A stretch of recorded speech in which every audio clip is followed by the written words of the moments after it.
Hi friends, నేను మీ ఇమ్రాన్ని. మరి ఈ వీడియోలో మనము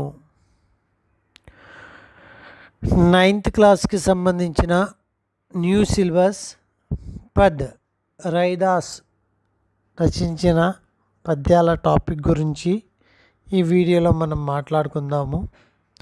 అయితే ఏ ప్యాటర్న్లో చదవాలి,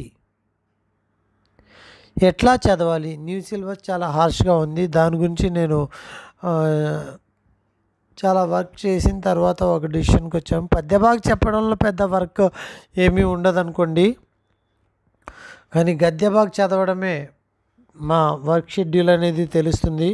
సో ఇందులో పెద్ద స్పెషాలిటీ ఏమీ ఉండదు. ఇది కేవలము జస్ట్ పద్యభాగం మాత్రమే. కాబట్టి ఇందులో పద్యము ఉంటుంది, భావము చదవాలి. అసలు ఎలా ప్రిపేర్ అవ్వాలి? ఇప్పుడు ఉన్న బుక్స్ ప్యాటర్న్కి మనం ఏ ప్యాటర్న్లో ప్రిపేర్ అవ్వాలి? యాక్చువల్గా మరి ఇది ఏపీ టెట్ మరియు డిఎస్సికి కూడా మోస్ట్ ఇంపార్టెంట్. దాంట్లో ఎటువంటి డౌట్ లేదు. 9th new syllabus. సో ఎట్లా చదవాలి మనము? ఏ రకంగా అంటే ఇప్పుడున్న సిలబస్ ప్రకారంగా ఖచ్చితంగా మనం బిట్ చేయాలి. కంటెంట్ నుంచి 9th 10th కంటెంట్ నుంచి పడ్డ బిట్ని మనం చేయాలి అంటే ఈ ప్యాటర్న్లోనే ఫాలో అవ్వాలి. అవుతే ఖచ్చితంగా బిట్ చేయగలరు. ఇక్కడ చూడండి, రైదాస్ యొక్క పద్యాలు, తర్వాత శబ్దార్థ్, తర్వాత భావార్థ్, తర్వాత రెండో పద్యము, తర్వాత శబ్దార్థ్, తర్వాత భావార్థ్. ఇంతవరకు చదివేసి వదిలేస్తే సరిపోదండి. ఖచ్చితంగా బిట్ ప్రాక్టీస్ మనము చేయాల్సిందే. ఎందుకంటే ఇప్పుడు ఉన్న అసలు పద్యం అయితే పర్వాలేదు, కొద్దో గొప్ప అందుతుంది. గద్య అయితే అసలు చదివిన తర్వాత మనం బిట్ ఎట్లా పడుతుంది ఏంటి అనేది క్వశ్చన్ మార్క్. కాబట్టి బిట్ ప్రాక్టీస్ చేయాలి, objective type bit practice. So పద్యాలు, శబ్దార్థ, భావార్థ, తర్వాత ఆబ్జెక్టివ్ టైపు ఒక 15 to 20 క్వశ్చన్స్ అయితే ఇక్కడ అరేంజ్ చేయడం, 17 క్వశ్చన్స్ అరేంజ్ చేశాను. సో ఫస్ట్ ఆఫ్ ఆల్ మనము రైదాస్ గురించి తెలుసుకుందాం. ఎవరి గురించి అండి? రైదాస్ గురించి. రైదాస్ మనకు తెలిసి ఏంటి అంటే జ్ఞానమార్గి శాఖలో ముఖ్యమైన కవి. ఇది మనం గుర్తుపెట్టుకోవాల్సిన ముందు అంశం. దాంతోపాటు మీరాబాయి యొక్క గురువు గారు రైదాసు. అయితే ఈయన జాతిపరంగా చూసినట్లయితే ఒక తక్కువ జాతికి సంబంధించిన వ్యక్తి. అయితే ఈయన దేవుడి యొక్క ప్రార్థనలో ఏం కోరుకుంటారు అంటే జాతి ప్రథ అనేది ఈ యొక్క సొసైటీలో ఉండకూడదు. ఈయన మెయిన్ కాన్సెప్ట్ సమాజం సమాన రూపంలో ఉండాలి, అందరికీ ఒకేలా ఉండాలి అనేదే కాన్సెప్ట్. తర్వాత ముందు చూద్దాం. రైదాస్ జీవన్ పరిచయం చూసినట్లయితే 1388, 1518. సరే, మనకి కవి పరిచయాలు ఏవైనా ఉండేటైతే కవులు ఇయర్స్ గురించి ఎక్కడైనా ఏదైనా చిన్న డిస్టర్బెన్స్ ఉంటే, చేంజ్ అయినట్టుంటే, మెటీరియల్స్లో కానీ లేకపోతే వేరే బుక్స్లో కానీ ఎక్కడైనా డిఫరెంట్ ఇయర్స్ కనిపిస్తే కవుల గురించి కానీ ఎవరి గురించి అయినా సరే మనం ఫాలో అవ్వాల్సింది పర్ఫెక్ట్గా గవర్నమెంట్ బుక్స్నే ఫాలో అవ్వాలి. ఇదొకటి గుర్తుపెట్టుకోండి. సో గవర్నమెంట్ బుక్స్ కాబట్టి ఇవి ఖచ్చితంగా మనము ఈ డేట్స్నే ఫాలో అవ్వాలి. దాంతోపాటుగా 9thలో ఒక రకంగా, 10thలో ఒక రకంగా ఇచ్చినట్లయితే గోయింగ్ టు పబ్లిక్ ఎగ్జామినేషన్లోనే వెళ్ళాలి. సో 10th క్లాస్లోదే ఫాలో అవ్వాలి. ఇట్లాగా కొన్ని హింట్స్ మనం మైండ్లో పెట్టుకోవాలి. రైదాస్ నామ్ సే విఖ్యాత్ సంత్, రైదాస్ నామ్ సే విఖ్యాత్ సంత్ రవిదాస్ కా జన్మ, రవిదాస్ అని కూడా అంటారు. జన్మ 1388 में, देहावसान में सन 1518 में, బనారస్ మే హుయి. ఈయన రవిదాస్ మరి ఎప్పుడు పుట్టారు అంటే 1388లో పుట్టారు, 1518లో చనిపోవడం అనేది జరిగింది. ऐसा माना जाता है कि इनकी ख्याति से प्रभावित होकर सिकंदर लोदी ने इन्हें दिल्ली को आने का निमंत्रण भेजा. ఈయన యొక్క పద్యాల యొక్క డెవలప్మెంట్ని చూసి, వికాసాన్ని చూసి డైరెక్ట్గా సికందర్ లోది ఢిల్లీ రావడానికి ఈయన పిలుపునిస్తే మధ్యయుగీన్ సాధకో మే రవిదాస్ కా విశిష్ట స్థాన హై. అయితే ఆయన సున్నితంగా తిరస్కరించారు ఆ పిలుపుని. రైట్. మధ్యయుగీన్ సాధకో మే रविदास का विशिष्ट स्थान है. कबीर की तरह रविदास भी संत कोटि के कवियों में गिने जाते हैं. मूर्ति पूजा, तीर्थ यात्रा जैसे दिखावा में रविदास का जरा भी विश्वास न था. वह व्यक्ति की आंतरिक भावनाओं को, आपसी भाईचारों को ही सच्चा धर्म मानते थे. మరి ఈయన ఎప్పుడు పుట్టారు? 1388. ఎప్పుడు చనిపోయారు? 1518లో. అయితే ఈయన యొక్క ఖ్యాతిని చూసి సికందర్ లోది ఢిల్లీని రావాలని చెప్పి కోరడం అనేది జరిగింది. మధ్యయుగంలో ఈయనకంటూ ఒక స్పెసిఫిక్ నేమ్ కూడా ఉంది. కబీర్ లాంటి ప్లేస్నే ఈయన కూడా అంతటి ప్లేస్ని సాధించారనే చెప్పుకోవాలి. మూర్తి పూజ, తీర్థయాత్ర లాంటి వాటిని ఈయన తిరస్కరించడమే జరిగింది. అయితే ఈయన వ్యక్తి యొక్క ఆంతరిక భావనల్ని చాలా ఇంపార్టెన్స్ ఇవ్వడం అనేది జరుగుతుంది. रविदास ने अपनी काव्य रचनाओं में सरल व्यवहारिक ब्रज भाषा का प्रयोग किया. ఇది ఇంపార్టెంట్ అండి. రవిదాస్ సంబంధించిన రచనలు ఏ లాంగ్వేజ్ని ఇంపార్టెన్స్ ఇచ్చింది అంటే, రేపు ఎప్పుడైనా రవిదాస్కి సంబంధించిన పద్యం కనిపిస్తే మీరు బ్లైండ్గా బ్రజ్ భాష అని చెప్పేవచ్చు అనమాట. जिसमें अवधी, राजस्थानी, खड़ी बोली और उर्दू फारसी के भी शब्द हैं. వేరే పదాలు ఉన్నప్పటికీను ఆయన మేజర్గా వాడిన లాంగ్వేజ్ ఏంటి అనేది మనం గుర్తుపెట్టుకోవాలి. అవధి కావచ్చు, రాజస్థానీ కావచ్చు, ఖడీ బోలి, ఉర్దూ, ఫార్సీ పదాలు కూడా ఈయన వాడిన లాంగ్వేజ్లో బ్రజ్ భాషలో వాడారు ఈ పదాలని కూడా. रविदास को ఉపమా और రూపక్ అలంకార్ విశేష్ ప్రియ హే. మరి ఈయనకు సంబంధించిన పద్యాల్లో ఎక్కువగా ఉపమా అలంకారము మరియు రూపక అలంకారం అనేది విశేషంగా ఉంటుంది. అంటే ఈయన పద్యం అని తెలిసింది అంటే మీరు బ్లైండ్గా ఉపమా అలంకారం కానీ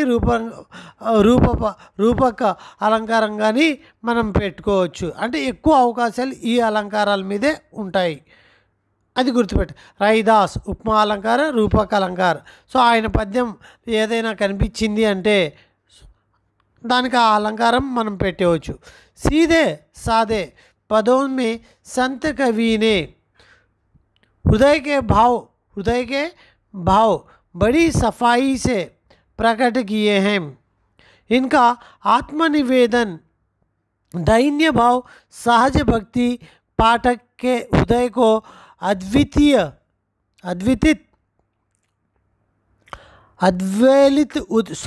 उद्वेलित करते हैं. रविदास के 40 पद सीखों के పవిత్ర ధర్మ గ్రంథ సాహెబ్ చూడండి. అంటే రవిదాస్ యొక్క మరి 40 పద్యాలు సిఖోంకే ఎవరి సిక్కుల యొక్క ధర్మగ్రంథమైన గురు గ్రంథ్ సాహెబ్ ఎవరి యొక్క గ్రంథం అండి ఇది? సిక్కుల యొక్క పవిత్ర గ్రంథం ఏంటి? గురు గ్రంథ్ సాహెబ్. ఈ గురు గ్రంథ్ సాహెబ్లో మరి రవిదాస్ యొక్క సంబంధించిన 40 పద్యాలు ఉన్నాయంటండి. यह रविदास के 2 पद लिए गए हैं. पहले पद प्रभु जी तुम चंदन हम पानी में कवि अपने आराध्य को याद करते हुए उनसे अपनी तुलना करता है. అంటే తన యొక్క దైవాన్ని గుర్తు చేసుకుంటూ ఆ దైవానికి తనతో కంపేర్ చేసుకోవడం అనేది జరిగింది. కంపేర్ దట్ మీన్ ఉపమా अलंकारमु. उसका प्रभु बाहर कहीं किसी मंदिर या मस्जिद में नहीं विराजता, वरना उसके अपने అంతస్ మే సదా విద్యమాన్ रहता है. అంటే ఆయన యొక్క ప్రభు, ఆయన యొక్క దేవుడు మస్జిదుల్లో లేకపోతే టెంపుల్స్లో ఉండడంటండి. ఆయన యొక్క ఆంతర్యంలో, మనసులో, అంత్యకరణలో ఉంటుంది అని చెప్తున్నాడు. యహీ నహీ వह हर काल में उससे श्रेष्ठ और सर्वगुण संपन्न है. इसीलिए तो कवि को उन जैसा बनने की प्रेरणा मिलती है.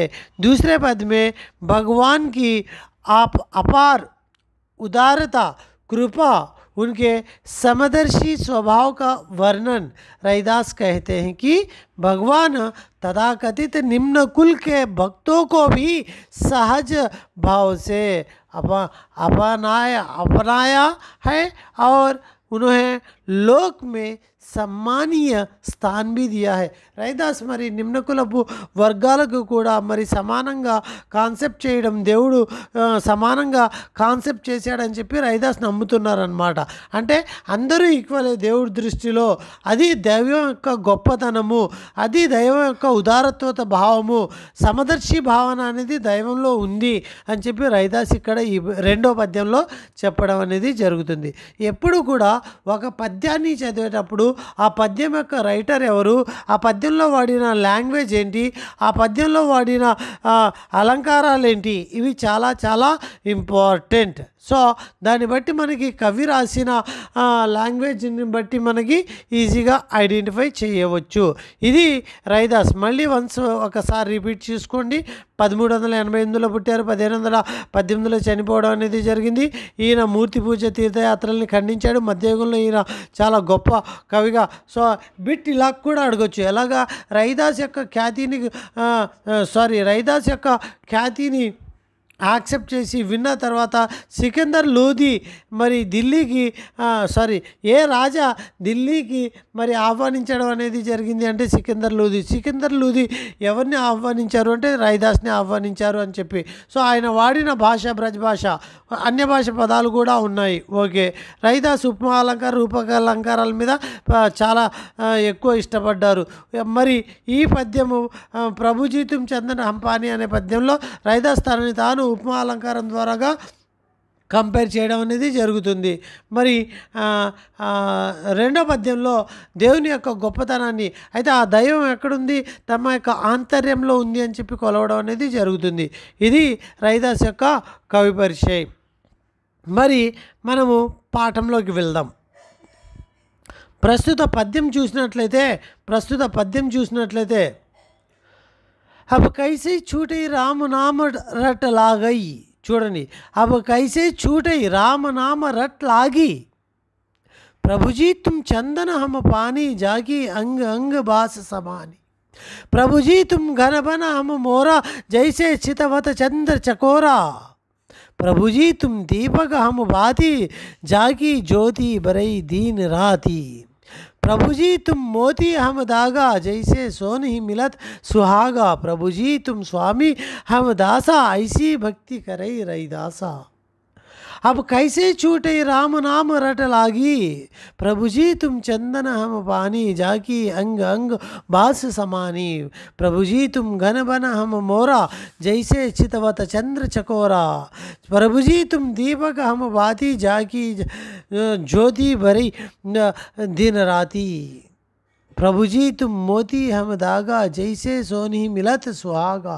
प्रभुजी तुम स्वामी हम दासा, ऐसी भक्ति करई रैदासा. रैदास इस पद्य में दैव से उनका स्थान क्या है, దైవంతో ఆయన యొక్క స్థానం ఏంటి.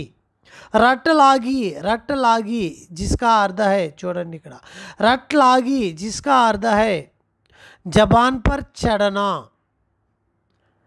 లేదా ఆదత్ लगना. చూడండి, జబాన్ పర్ చढ़ना లేదా ఆదత్ लगना. జాకీ జిస్కి, చూడండి జాకీ అంటే జిస్కి. బాస్ ఖుష్బూ, గంధ్ అంటే ఖుష్బూ లేదా స్మెల్. ఓకే. సమానీ సమానన్, సమాన్ సమాన. బస్ జానా, చూడండి బస్ జానా. నెక్స్ట్ घन बादल मोर चितवत तल्लीन होकर देखना. चितवत तल्लीन होकर देखना. चकोरा एक पक्षी है, चकोरा एक पक्षी. बाती रुई की बत्ती ఒత్తు అన్నమాట. జ్యోతి, జ్యోతి. బాతి అంటే ఒత్తు లేదా జ్యోతి అని కూడా చెప్పవచ్చు. నెక్స్ట్ बरई जल्दी. सोनहीम सोना. सुहागा सोने का शुद्ध करने के लिए प्रयोग में लाया जाने वाला क्षार, क्षार द्रव्य अंटाम. दासा సేవక దాస్. ఇవి మీనింగ్స్ అండి. మీనింగ్స్ కూడా మనకి క్లియర్గా మనకు గుర్తుండాలి. అంటే మీనింగ్ని రైట్. రట్లాగి, జపాన్ పరానా చడన అంటే దాని మీనింగ్ ఏంటి? అలవాటు అయిపోవడం, అలవాటు అయిపోవడం. రట్లాగి అలవాటు అయిపోవడం. జాగి జిస్కి దేనిదైతే. బాస్ స్మెల్, గంధ్ సుగంధ్ అని కూడా చెప్పచ్చు. సమాని ఈక్వల్, సమాన్. బస్ జానా చూడండి. ఘన్ బాదల్, బస్ అంటే జానా, ఘన్ బాదల్. మోరా మోర్. ఘన్ అంటే బాదల్ మబ్బులు, క్లౌడ్స్. మోరా మోర్, మోరా అంటే పక్షి, మోర్ పక్షి. చితవత్ తల్లీన్ హోకర్ దేఖనా. చితవత్ అంటే ఆశ్చర్యంగా చూడడం, ఆశ్చర్యంగా కాదు ఏకాగ్రతతో చూడడం. తల్లీన్ హోకర్. చకోరా ఏక్ పక్షి, చకోరా అనేది ఒక పక్షి. బాతి रुई బత్తి. జ్యోతి జ్యోతి. बरई जलती. सोनहिम सोना. सुहागा सोने का शुद्ध करने के लिए प्रयोग में लाने वाला एक क्षार द्रव्य. दासा సేవక్, దాస్. ఇప్పుడు భావార్థ చూద్దాం. ఈ యొక్క పద్యంలో మనం పదాల యొక్క మీనింగ్ని, కష్టపదాలని ఇక్కడ వాడేశాము. ఇప్పుడు భావార్థ చూస్తే, हे प्रभु, हे प्रभु, मेरे मन में जो आपके नाम की रट लग गई है वह कैसे छूट सकती है? ప్రభుతో అడుగుతున్నాడు ఏమని? నా మనసులో ఏదైతే మీ పేరు యొక్క అలవాటు అయిపోయిందో అది ఎట్లా వదులుతుంది? अब तो मैं तुम्हारा परम भक्त हो गया. ఇప్పుడు నేను నీకు పరమ భక్తుడిని అయిపోయాను. తుమ్హారా అనన్య ప్రేమి హో గయా హూ. నీకు చాలా గొప్ప ప్రేమికుడిలా మారిపోయాను. जिस प्रकार चंदन के संपर्क में रहने से पानी में उसकी सुगंध फैल जाती है. అంటే ఏ రకంగా అయితే శాండిల్, చందన్ మీన్ శాండిల్, శాండిల్లో వాటర్ కలపడం వల్ల ఎటువంటి స్మెల్ లేని వాటర్ సుగంధం ద్రవ్యమైన శాండిల్లో కలపడం వల్ల ఏమవుతుంది? వాటర్ కూడా ఒక సుగంధ ద్రవ్యంలాగా అక్కడ మారిపోవడం అనేది జరుగుతుంది. ఠీక్ ఉసి ప్రకారం అదే రకంగా మేరే తన్ మన్ మే भी तुम्हारे ప్రేమ్ కి సుగంధ వ్యాప్త हो गई. అదే రకంగా అంటే కంపేర్ చేస్తున్నాడు. ఏ రకంగా అయితే సుగంధ అంటే చందన్ అనేది ఉందో ఆ చందనంలో వాటర్ పడ్డప్పుడు వాటర్కి ఏ రకంగా వాల్యూ వచ్చేస్తుందో నీ భక్తిలో నేను శారీరకంగా మానసికంగా అన్ని విధాలుగా కూడా నేను నీ భక్తి యొక్క ప్రేమని పొందాను అని చెప్తున్నాడు. తుమ్మే मुझमें वही, तुम में और मुझ में वही संबंध स्थापित हो चुका है जो చందన్ और पानी में. నీకు నాకు మరి ఏ సంబంధం ఏర్పడింది అంటే శాండిల్లో మరి వాటర్లో ఉన్న సంబంధం ఏర్పడింది. कवि का कहना है कि प्रभु तुम बादल हो तो मैं मोर मयूर हूँ. నువ్వు కుర్చే మేఘానివైతే నేను మయూర్ని అంటే మోర్ పక్షిని. तुम चंद्रमा हो तो मैं चकोर हूँ. నువ్వు చంద్రుడివి అయితే నేను చకోర పక్షిని. अर्थात जिस प्रकार आसमान में काले घने బాదలో కో దేఖ్తే హీ మోర్ ఖుషీ సే నాచతే హై. ఏ రకంగా అయితే నల్లటి మేఘాల్ని చూసిన తర్వాత ఆ యొక్క నెమళ్ళు వాటి యొక్క ఆనందానికి హద్దులు లేకుండా పోతాయో, ठीक वैसी ही स्थिति आपके ईश्वर दर्शन से मेरी यानी कवि की भी हो जाती है. అదే రకంగా మీ యొక్క ఈశ్వర దర్శనంతో నా ఏ రకంగా అయితే మరి నల్లటి మేఘాన్ని చూసి మోర్ యొక్క రెస్పాండ్ ఉంటుందో ఆ రకంగా మీ యొక్క భక్తి, మీ యొక్క మీ యొక్క భక్తిలో నా యొక్క ప్రేమ అనేది అంత డీప్గా ఉంది అని చెప్పడం అనేది జరుగుతుంది. जिस प्रकार चकोर चंद्रमा का प्रेम प्राप्त करने के लिए उसकी ओर तल्लीन एवं व्यग्न होकर देखता रहता है. అంటే చకోర పక్షి యొక్క విశేషత ఏంటి అంటే, పౌర్ణమి వెన్నెల ఎప్పుడైతే ఉంటుందో ఆ పౌర్ణమి వెన్నెల సమయంలో ఆ వెన్నెల్లో ఆ యొక్క చంద్రుణ్ణి అందుకోవాలి అని చెప్పి ఎగిరి ఎగిరి ఎగిరి ఎగిరి రాత్రంతా అదే పని, చంద్రుడి మీదకి వెళ్ళిపోతామని చెప్పి. కానీ అది జరిగే పని కాదు, అది తెలీదు. అయినప్పటికీ उसी प्रकार कभी भी आपका ईश्वर प्रेम पाने के लिए हमेशा तरसता रहता है. మీ యొక్క ప్రేమని పొందడానికి ఎల్లప్పుడూ కూడా రిక్వెస్ట్ రూపంలో తడప అన్నమాట, तड़प. भक्त कवि रैदास कहते हैं कि हे प्रभु तुम दीपक हो तो, जबकि मैं उस दीपक की बाती हूँ जो तुम्हारे प्रेम में सदा जलता रहता है. సో నువ్వు దీపానివైతే ఆ దీపంలో నేను ఒత్తుని నీ యొక్క ప్రేమలో ఎల్లప్పుడూ కూడా కాలుతూనే మండుతూనే ఉంటాను. मैं तुम्हारे प्रेम को पाने के लिए సదా తడపతా रहता हूँ. నీ ప్రేమను పొందడానికి ఎల్లప్పుడూ కూడా నేను తడపన ఐ మీన్ వేడుకోవడం 100% ఇంకా అందుట్లోనే ఉండిపోవడం, అది తడపన అంటే. ప్రభు తుమ్ అగర్ మోతీ హో తో मैं उन्हें పిరానే కి మే కామ్ మే ఆనే వాలా ధాగా హూ. నువ్వు ఒక ముత్యానివైతే నేను అందుట్లో మాలలాగా ఏర్పడే ఒక దారాన్ని, यदि तुम मोती के समान उज्ज्वल एवं कांतिमान हो तो मेरा तन मन भी उसी कांति से दीप्तिमान है. मोती एवं धागे का मिलन ठीक सोना एवं सुहागा के सोना एवं सुहागा के मिलन जैसा पवित्र है.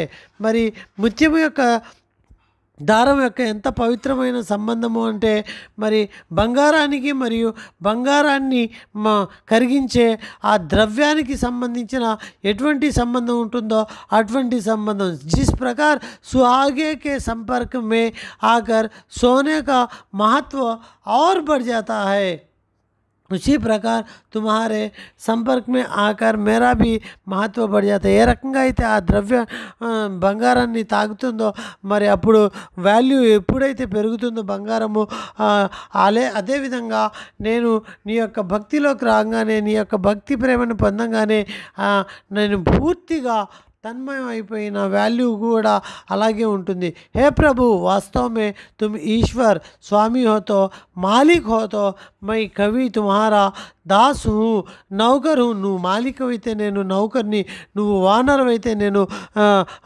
పని వాడిని, నేను దాసుని అని చెప్పి ఇక్కడ చెప్పడం అనేది జరుగుతుంది. मैंने हमेशा से स्वयं को तुम्हारा दास या सेवक ही समझा है और तुम्हारी प्रत्येक आज्ञा का पालन करना एवं अपना धर्म माना है.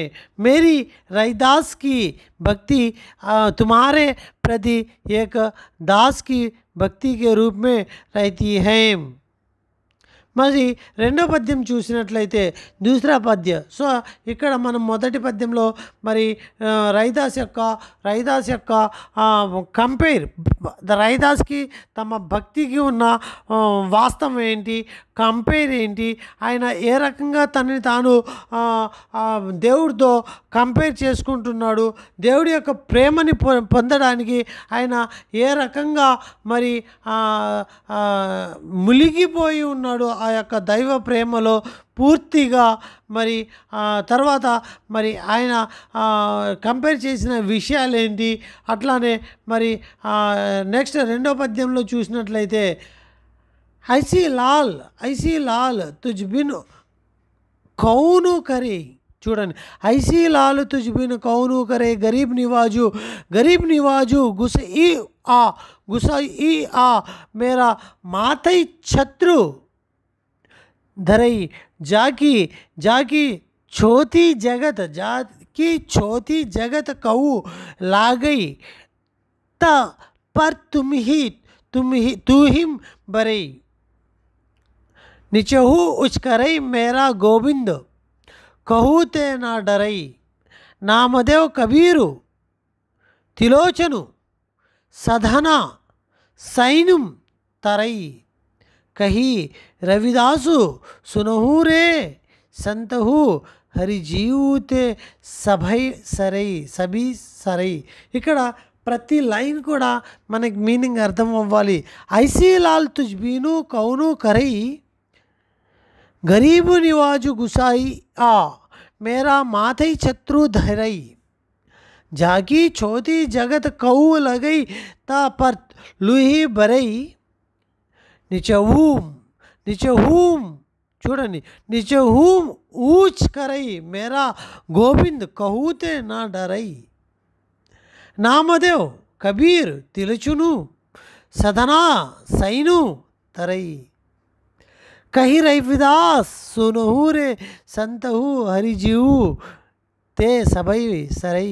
ఇప్పటికే మీకు దాదాపుగా కొంతవరకు అర్థమై ఉంటుంది. సరే, లాల్ స్వామి, లాల్ అంటే స్వామి, ప్రభు అంటే స్వామి లేదా దేవుడు లేదా లాల్.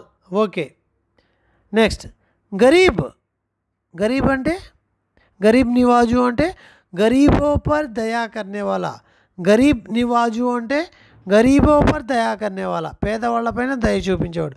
గుసియా స్వామి, ఛత్రు ముకుటం కిరీటం, చోతి ఛువాచుత్ तुम ही डरई द्रवित होना, निचहू निम्न वर्ग वाला ऊंचा कहू किसी से हरिजी सभी सरई संभव. भावार्थ చూద్దామా. संत कवि रविदास मूलतः भक्त हैं जिनके लिए परम ब्रह्म की प्राप्ति. చూడండి, संत कवि रविदास मूलतः भक्त हैं जिनके लिए परम ब्रह्म की प्राप्ति पूर्ण समर्पण एवं अंतःकरण की उचित खोज से ही संभव है. ఈయన ఏం చెప్తున్నాడు? యాక్చువల్గా రవిదాస్ మూలతः భక్తుడు, అయితే పరమ బ్రహ్మకి పూర్ణ సమర్పణ ఏవం అంతఃకరణ ఉచిత ఖోజ్, మంచి సరి అయిన వెతుకులాట జరుగుతుంది అంతఃకరణంతో దైవం గురించి. కవి రవిదాస్కి అయితే ఇంకి హే ప్రభు చెప్తున్నాడు ఏమని, मेरे ऊपर इतना कृपा तुम्हारे अलावा और कौन कर सकता है. నా మీద ఇంత కృప, ఇంత జాలి నువ్వు తప్ప ఇంకెవరు చేస్తాడు. అర్థాత్ ముజ్ పర్ తుమ్హారీ కృపా హమేషా బనీ రహతీ హై, అంటే నా మీద నీ దయ ఎల్లప్పుడూ కూడా ఉంటుంది.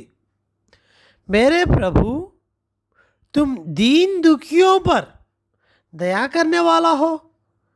ఓ నా దైవమా, నీవు దీనులు దుఃఖంతో ఉండేవారి మీద దయ చూపించేవాడివి. దీనులు అంటే కింద వర్గీయులు, అంటరానితనానికి గురి కాబడ్డ వాళ్ళు.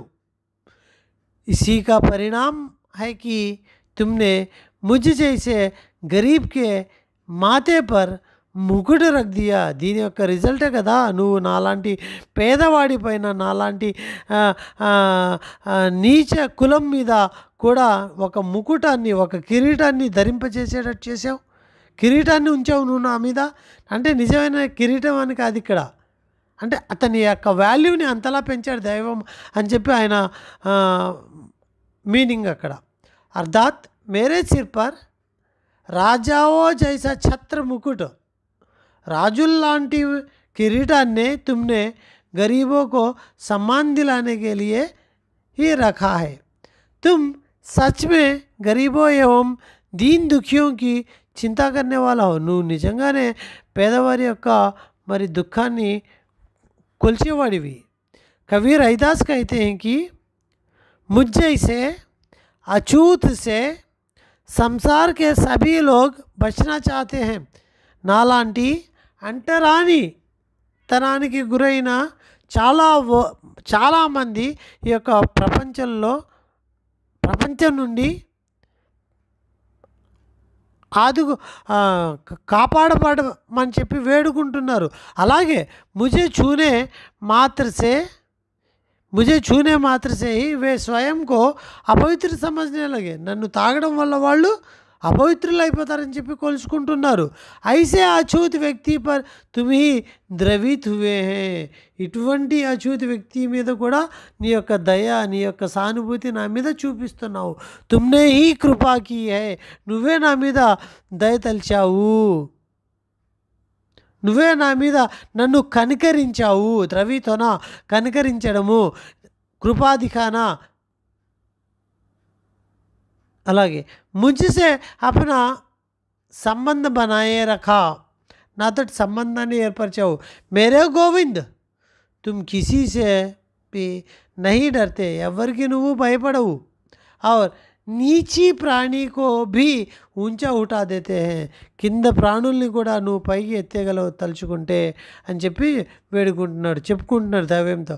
ప్రభు ఇతనే మహాన్ హై కి వే निडर होकर बिना किसी की परवाह किए बिना निम्न स्थिति वाले व्यक्ति को भी उच्च स्थिति में ला देते हैं। निम्न स्थिति వాళ్ళని కూడా ఉच्च స్థితిలోకి తీసుకురావడం అనేది జరుగుతుంది। इसी का परिणाम कि नामदेव कबीर त्रिलोचन सदना సైను లాంటి వాళ్ళు కూడా పేదవాళ్ళే, నిమ్న జాతీయులే, ఇటువంటి వాళ్ళు కూడా ఈ యొక్క ప్రపంచంలో భవసాగర్ సే తరగయే ముక్తి పారహే హే, మరి ఈ ప్రపంచాన్ని దాటారు, ఈ ప్రపంచం లాంటి సాగరాన్ని దాటి ముక్తి పొందుతున్నారు। यहाँ पर रैदास तत्कालीन समाज की विसंगतियों को सामने लाते हैं। तत्कालीन समाज में व्याप्त छुआछूत, असमानता, भेदभाव, जाति पांति का आडंबर आदि को कवि ने स्पष्ट रूप से दर्शाया है। कवि रविदास कहते हैं कि हे संत जनों हरि, हे संत जनों हरि, हे प्रभु जी इस संसार में सब कुछ करने में समर्थ है, वे कुछ भी कर सकते हैं। इसलिए सभी संतों को ईश्वर की शरण में ही जाना चाहिए, क्योंकि वही उन्हें संतों को भवसागर से पार लगा सकते हैं। ఇక మరి ఈ రకంగా దేవుడిని తలుచుకుంటూ దేవుడి యొక్క కరుణతో మాత్రమే ఈ యొక్క ప్రపంచం లాంటి సాగరాన్ని ముందుకి నడిపించడం అనేది జరుగుతుంది। ఇదండి టోటల్ భావార్థం అనేది। ఇట్లా మనం ప్రిపేర్ అవ్వాల్సిందే। ఇట్లా ప్రిపేర్ అయిన తర్వాత కూడా మళ్ళీ భావార్థం ఏంటి అంటే కొద్ది క్వశ్చన్ మార్క్ లాగానే ఉంటుంది। అప్పుడు మరి ఒక్కసారి మళ్ళీ ఏం చేయాలి, రివైజ్ చేయాలి।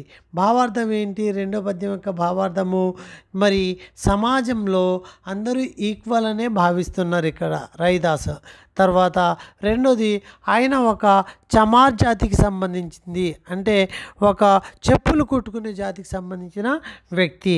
అటువంటి వ్యక్తి మరి ఆ దైవం యొక్క ఆరాధనలో, దైవం యొక్క ప్రేమలో, దైవం చేసిన ఆ యొక్క భక్తి యొక్క అనురాగంతో ఆయన దైవం ఎక్కడుందిరా అంటే ఆయన ఆంతర్యంలోనే ఉంటూ సరైన మార్గంలో వెతుకుతూ ఆయన తల మీద కిరీటం ఉందని చెప్పి భావిస్తూ కిరీటం లాంటి వాటిని, అంటే నాలాంటి చమార్ని, నాలాంటి నీచ కులాన్ని అందరూ నన్ను ముట్టుకుంటేనే వాళ్ళు పవిత్రతని కోల్పోతారని భావించే నన్ను కూడా నీ దయ, నీ యొక్క దయ, నీ యొక్క కనికరం నా మీద ఉంది అని చెప్పి ఇక్కడ చెప్పడం అనేది జరుగుతుంది. అంతేకాదు కేవలము ఒక కిందవాడిని, ఒక దరిద్రుణ్ణి దేవుడు పర్వతం రూపంలో మారుస్తాడు, రాజ రూపంలో మార్చగల శక్తి నీ దగ్గర ఉంది అని చెప్పి ఇక్కడ చెప్పడం అనేది జరుగుతుంది. అట్లనే మరి దీని యొక్క రిజల్టే నీ యొక్క ప్రభావమే, నీ యొక్క కరుణ రిజల్టే మరి నామదేవ్, కబీరు, త్రిలోచన్, సదన, సైను లాంటి వాళ్ళు ఎంతోమంది కింద వాళ్ళు కూడా, అంటే తక్కువ కులపు వాళ్ళు కూడా, అచూతాళ్ళు కూడా మరి పైకి రావడం, చక్కటి డెవలప్, చక్కటి వేదని నేను ప్రజెంట్ చేయడం అనేది జరిగింది కావ్యాన్ని బట్టి. సో ఇప్పుడు బిట్స్ కనుక మనం చూసినట్లయితే, బిట్స్ని కనుక మనం చూసినట్లయితే కవి రవిదాస్ किसके नाम की रट लग गई है. చూడండి, కవి రవిదాస్ కో మరి కిస్కే నామ్కి రట్ లగ్ గయి హై, ఎవరి పేరు ఆయనకి అలవాటుగా మారిపోయింది. అప్ని ప్రియతమా, తన ప్రేయసి యొక్క పేరా, లేకపోతే ఈశ్వర్ పేరా, లేకపోతే మోక్షమా, లేకపోతే ధనమా. సో ईश्वर అనేది answer. Okay, very good. Kabir Ravidas के अंग अंग में क्या समाया गया. प्रेम, चंदन, ईश्वर, प्रकाश, ईश्वर. ఇక్కడ ఎందుకు అంటే క్వశ్చనింగ్ ప్యాటర్న్ని మనము ఖచ్చితంగా చూసుకోవాలి. ఎందుకంటే కొత్తగా సిలబస్ వచ్చింది, కొత్తగా ఈ సిలబస్ అడిగే విధానము మనకు రిపీటెడ్గా రావాలి అంటే ఇది ఒక ఆపర్చునిటీ. మీకు ఫస్ట్ టైం సిలబస్ కదా, అంత మనం వెళ్ళే ఎంత డీప్గా మనం ప్రిపేర్ అయ్యి ఉంటే అంత మనకి మంచి జరిగే అవకాశాలు ఉన్నాయి. చకోర పక్షి ఏకాగ్రత ఏకటక్ అని కనిపిస్తుంది కదా, ఏకటక్ కిసే దెక్తా హై, ఏకటక్ కిసే దెక్తా హై. ఏకటక్ అంటే ఏంటంటే అక్కడ ఏకాగ్రతతో ఎవరిని చూస్తుంది అంటే చంద్రుణ్ణి. ఏకాగ్రతతో చంద్రుడి వైపుకి వెళ్ళిపోవాలి అని చెప్పి చకోర పక్షి చూస్తుంది. కవినే చకోర పక్షి సే కిస్కి తులనాకి, చకోర పక్షిని ఎవరితో కంపేర్ చేసుకున్నాడు అంటే తనతోటే కదా, భక్త్. సో ప్రేయసితోతా, లేకపోతే చంద్రమాతోతా, లేకపోతే సంసారిక మోహమాయాతోట, లేకపోతే భక్తునితో, తన యొక్క భక్తితోటి కంపేర్ చేసుకోవడం అనేది జరిగింది. రవిదాస్ని ప్రభువుకో చాంద్ और स्वयं को चकोर क्यों माना. ఎందుకు కొలిచారు అలాగా అంటే ఈశ్వర్ భక్తి में अपनी एकाग्रता सिद्ध करने के लिए, లేదా भक्त और ईश्वर में समानता दिखाने के लिए, पौराणिक उदाहरण को स्पष्ट करने के लिए. सो ईश्वर भक्ति में अपनी एकाग्रता दिखाने के लिए. रविदास के अनुसार यदि भगवान दीपक है तो भक्त क्या है. దీపక్ అయితే ఏంటి, బాతి. అలాగే ముత్యం అయితే సరే దారము. సో ఇలా గుర్తుపెట్టుకోవాలి. కథని ఇలా కూడా బిట్ అడిగే అవకాశం ఉంటుంది, కథోపకథన్ కారణంలాగా. కథను ఏంటి ఇక్కడ చూడండి. तुम दीपक हम बाती पंक्ति के माध्यम से कवि रविदास का क्या कहना है. ఇది కథను. అయితే मैं आपके प्रेम के लिए सदैव बाती की तरह जलता रहता हूँ. కరెక్టే కదా, ఇదే కదా కారణం కూడా. సో ఏ బి రెండు కరెక్టే, दोनों सही. नेक्स्ट చూడు, प्रभुजी तुम चंदनम पानी पंक्ति में कौन सा अलंकार है. कंपेयर. ప్రభు చందన అయితే నేను నీళ్ళు కంపేర్ చేస్తున్నాడు. సో కంపేరివ్లీ ఇక్కడ దేంతోటి కంపేర్ చేస్తున్నాడు. ఇంకా అలా వచ్చింది అంటే అది కంపేర్ అనేది ఏ అలంకారము, ఉపమా అలంకారము. రవిదాస్నే సుహాగేకి ఉపమా క్యూ दी है. సుహాగాకి ఉపమా, సుహాగా యొక్క ఉపమా ఎందుకు ఇచ్చాడు. प्रभुता अपने मिलने की पवित्रता सिद्ध करने के लिए. प्रस्तुत पद में भगवान का और भक्त की तुलना किस चीज़ से की गई है. चंदन पानी, चंद्र चकोरा, बादल मोर అన్నీ కదా. అవును. నెక్స్ట్ కారణాలు చూస్తే కథను ఏంటి, जाकी अंग अंग बास समानी पंक्ति का क्या मतलब है. प्रभु की सुगंध मेरे अंग अंग में समा गई. కారణం ఇదే కదా. సో రెండు కరెక్టే. कवि दिन रात किसकी भांति जलता रहता है. दीपक की भांति जलता रहता है। नेक्स्ट, प्रस्तुत कविता के कवि किस भाव को अभिव्यक्त करते हैं?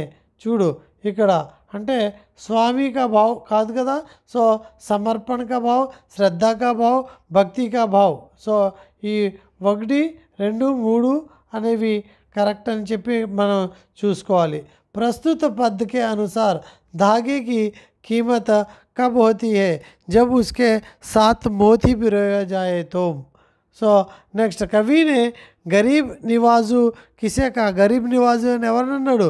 దేవుడిని అన్నాడు, అప్నే ప్రభుకో. ప్రస్తుత పద్ మే కవి रैदास ने अपने स्वामी को किस नाम से संबोधित किया? हरिजीव అన్నారు, గుసయ్య అన్నారు, లాల్ అన్నారు. సో नीचहु ऊंच करई मेरा, नीचहु ऊंच करई मेरा गोविंद कहकर कवि ने क्या इच्छा व्यक्त करा? जाति प्रथा भेदभाव की समाप्त करने की इच्छा. అలాగే संतों की ईश्वर की शरण में जाने को क्या कह रहा है? कवि संतों से ईश्वर की शरण में जाने को क्यों कह रहा है? क्योंकि ईश्वर ही भवसागर से पार लगा सकते हैं. 2 करेक्ट. సో ఇది ఇంతే కాదు, మరి ఇంకా బిట్స్ రూపంలో ఏం ఉండొచ్చు అనేది చూసినట్లయితే కవి యొక్క కవి పరిచయలో సిక్కుల యొక్క పవిత్ర గ్రంథం ఏంటి, మరి రైదాస్ సంబంధించిన 40 పద్యాలు ఏ గ్రంథంలో రచించబడ్డాయి, అట్లానే మరి రైదాస్ ఈ యొక్క ప్రభుజీ తుమ్ చందన హం పానీ, అలానే ఈ యొక్క పద్యంలో 2 పద్యాల్లో వాడిన లాంగ్వేజ్ ఏంటి అంటే బ్రజ్ భాష. అలాగే ఆయన వాడిన అలంకారం ఏంటి అంటే ఉపమా అలంకారము. అట్లానే మరి ఇంకా పద్యంలో ఫస్ట్ పద్యంలో ప్రభుజీ కనుక ఫస్ట్ పద్యంలో ప్రభుజీ స్వామి అయితే రైదాస్ మరి ఏమవుతారు అనేది చూడడము. అలాగే మోతి అయితే రైదాస్ దాకా, దీపక్ అయితే బాతి, స్వామి అయితే దాసా, గణ అయితే మోర్, చంద అయితే చకోర పక్షి. అలాగే ఇవన్నీ కూడా గుర్తుపెట్టుకోవాలి. చితవత్ తల్లీన్ హోకర్ దేఖనా మీనింగ్స్ అనమాట, ఏకాగ్రతతో చూడడము. దాస సేవక్ దాస.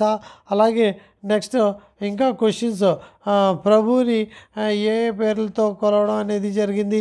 ఈ రకంగా మరి ఇంతకు మించి డీప్గా వెళ్ళడానికి అవకాశం లేదు. ఈ గంట లేదా ఈ యొక్క వీడియో కంప్లీట్గా చూసి మరి మనసా వాచ మీరు ఈ వీడియోలో ఉన్న అంశాన్ని మైండ్కి ఎక్కించుకుంటే ఈ లెసన్ నుంచి పడ్డ బిట్టు ఎవరైనా తప్పు చేయొచ్చు, కానీ మీరైతే తప్పు చేయరు. ఇంకా ఇంతకు మించి ఏముంటుందండి. Okay, thank you to one and all.